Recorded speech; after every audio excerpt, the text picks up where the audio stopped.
He flew dangerous missions over the Pacific, and today a 91-year-old World War II veteran from West Islip finally received the medal he earned nearly 70 years ago. News 12 Long Island Sean Bergen was on hand when this hero was honored. And I thank God for giving me this day. It took nearly 70 years, but Frank McLaughlin was finally honored in Farmingdale today for his heroic actions during World War II. Mr. McLaughlin flew 50 missions as a B-24 turret gunner over the South Pacific.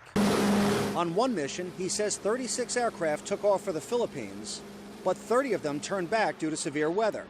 His plane was one of 6 to complete the bombing raid. The experts here at the Air Power Museum say this turret is very similar to one that would be found on the B-24 bomber. The gunner actually sits inside in this seat, and he can move the guns around. These are 2 Browning 50 caliber machine guns, and they lay down a lot of firepower. On the return trip, Frank used that firepower to shoot down 2 Japanese fighters.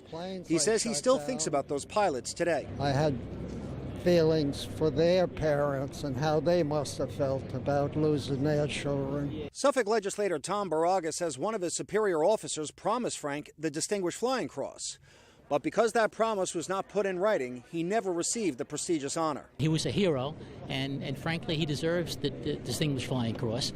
But in lieu of that, I thought it was very important to recognize his heroic efforts through this particular ceremony. Tom McLaughlin says his father was just 22 years old when he flew those death-defying missions. I truly think there was something special about that generation and the hardships they faced in that war. And it's difficult to fathom what today's world would look like were it not for men like Frank McLaughlin. Good man. In Farmingdale, Sean Bergen, News 12 Long Island.